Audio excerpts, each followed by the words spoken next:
Chapter 15. A Scare.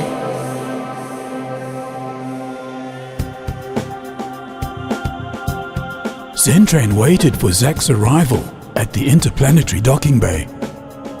Sensing his proximity, Zentran withdrew to the adjoining aircar pad. He climbed inside his aircar and turned on the propulsion unit. Venru was with Zach. Knowing Zach's previous aversion to permanent commitments, Zentran had expected him to leave her behind. The girl must be quite something to you. Zentran's thought reached Zach. Normally you would have taken the opportunity for new ventures, or have you found a use for permanency in your more mature sun revolutions? Venru's got everything I ever looked for. No point in looking further. Maturity normally comes about with advancing sun revolutions. Per that premise, your advanced age came about a long time ago. Yes, that's true. Congratulations, Zach. You're in love at last. They came into view, and Zentran verbalized a greeting. Hi, you two. Hi, Zentran. Zach laughed.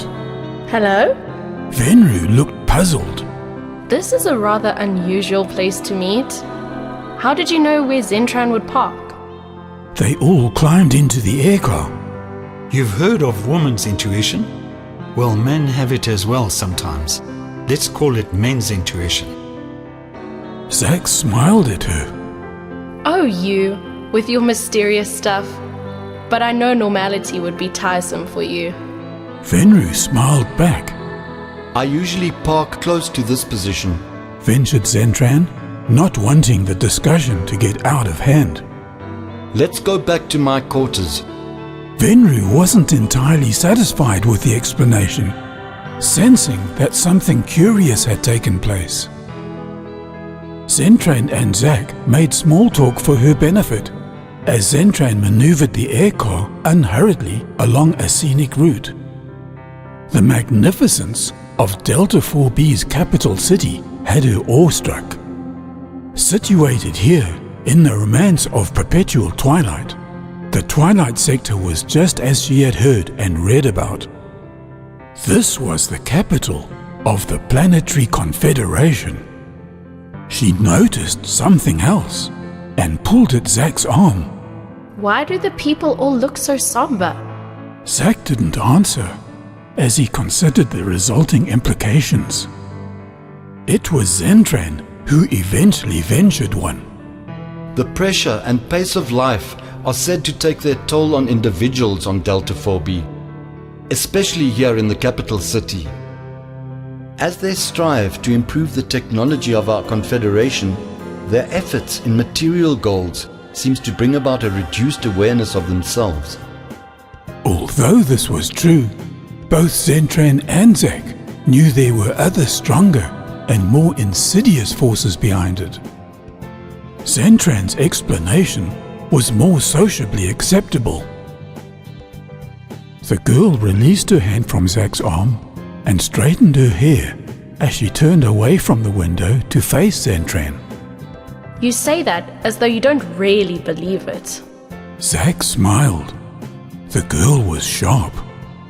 He placed his hand on her thigh and changed the subject. Tell me, Zentran.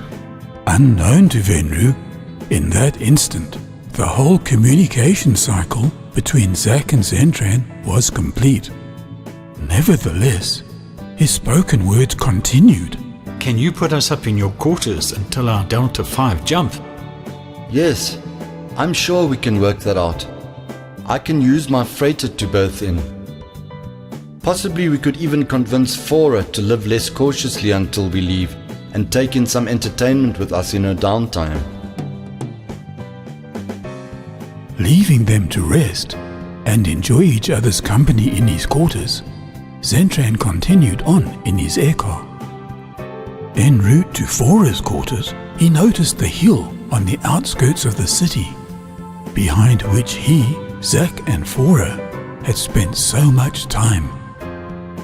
He was still thinking about the dark zone after putting the aircar down on the pad. Taking the escalator to Fora's apartment, he sensed that she wasn't there.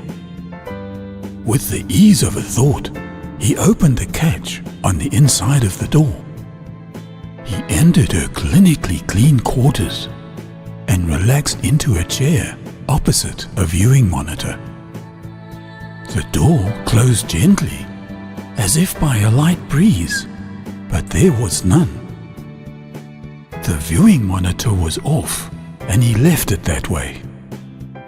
Resting his head back on the headrest, he closed his eyes and lifted himself out of his body. The stream still gurgled its way over the rocks in the dimly lit desert, winding its way down to the crystal clear pools in the dark zone. Besides a little light that spilt over from the twilight sector, the blue and amber light emitted from Quton eyes enhanced the ambience. There was nowhere else in the universe where he felt more at home. The stone house he directed stood as if built yester-sequence. As usual, there was no sign of the powerful being. Zentran spread his beingness further out into the dark zone, but could not sense Nakasa's presence anywhere. Opening his eyes, he saw Fora in front of him.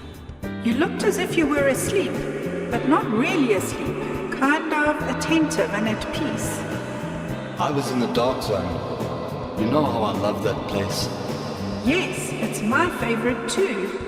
Zentran noticed the excitement on her face.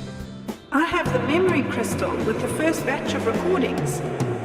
Fora withdrew it from her pocket and playfully turned it around in her hand. Zentran disconnected Fora's viewing monitor from the council entertainment system and connected the memory crystal.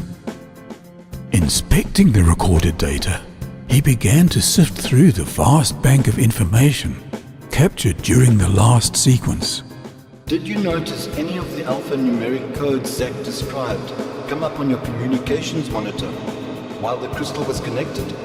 Afraid not, Zen. What we're looking for are security access codes other than the ones normally displayed on your screen.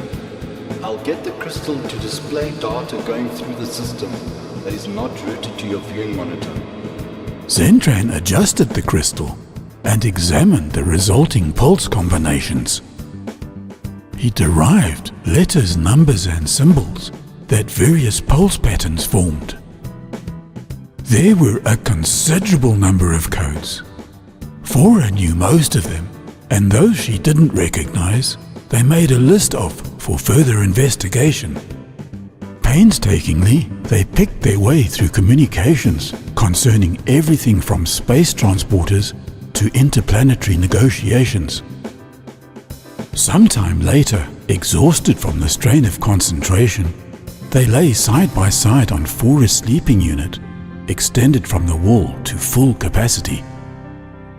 The joy of their physical love, enhanced with their unity in the spiritual realm, held them enthralled for much of Fora's downtime. With their pleasure spent and their bodies exhausted, they eventually slept.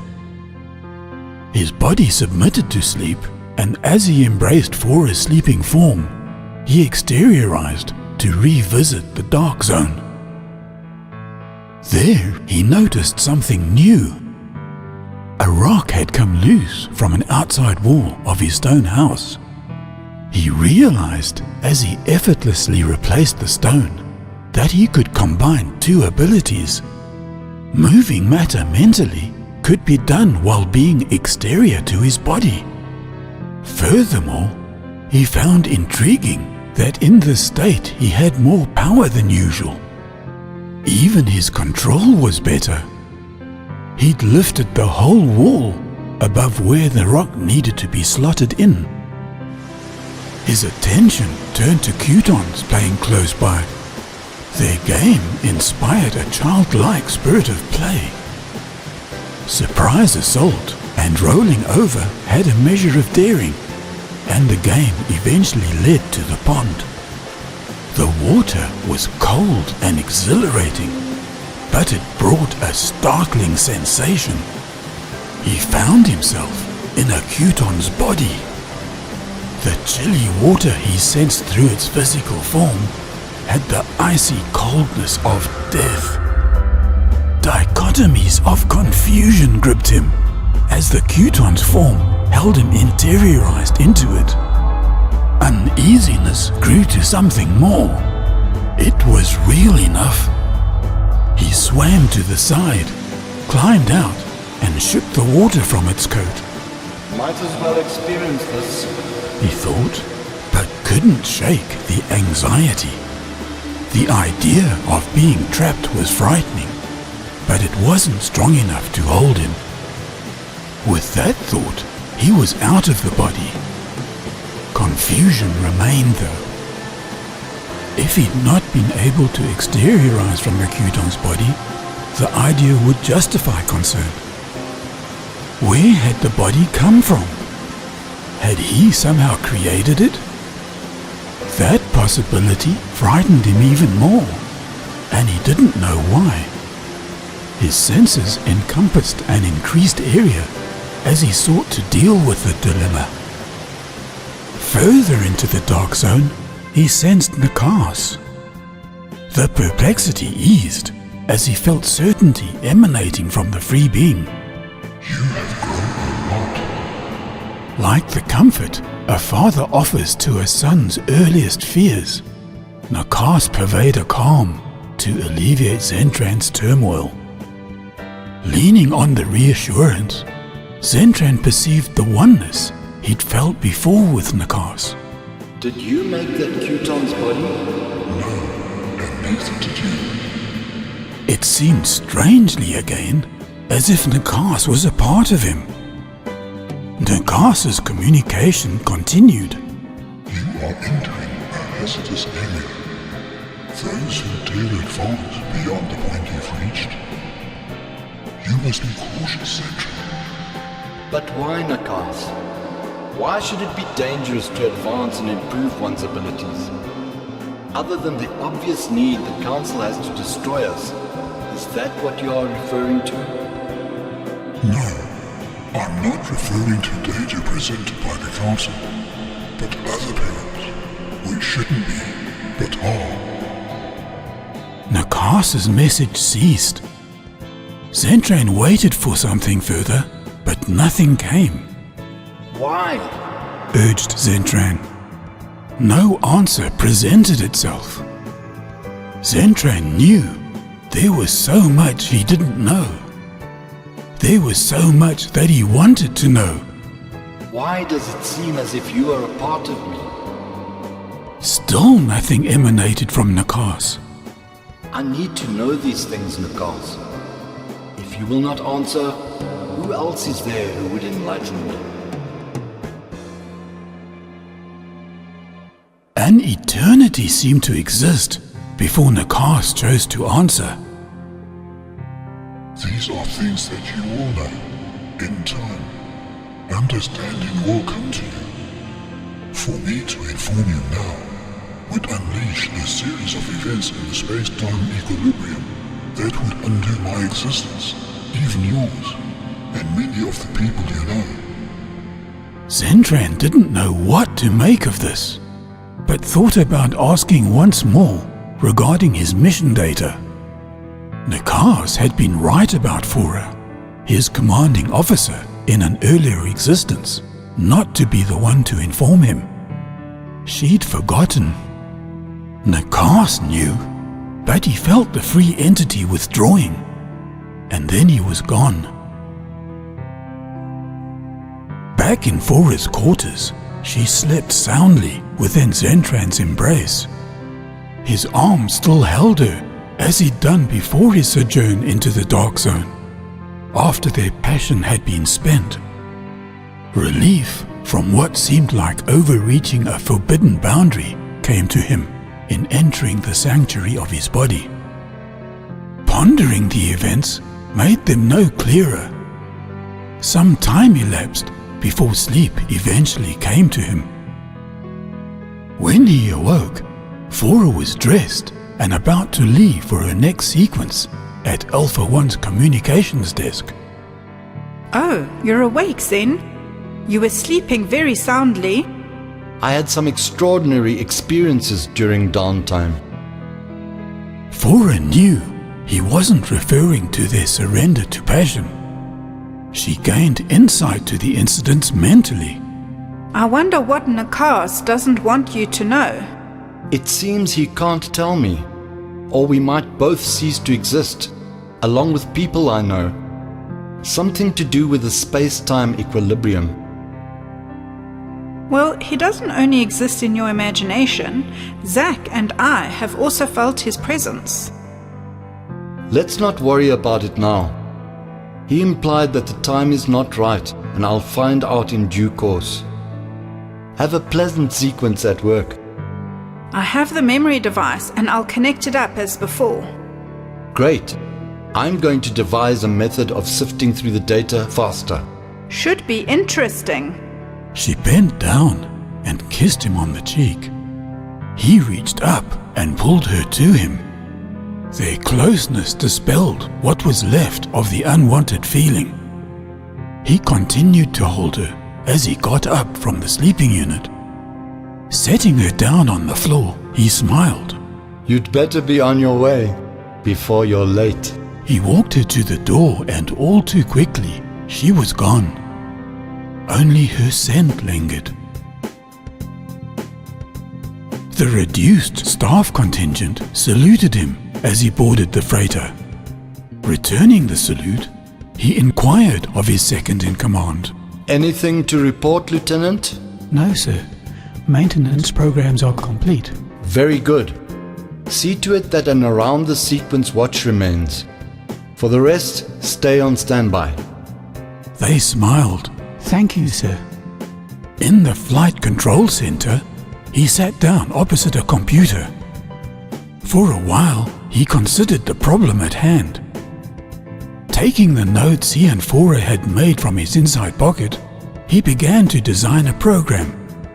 It needed to group similar types of messages together from the memory crystal. This would ensure that he didn't miss anything.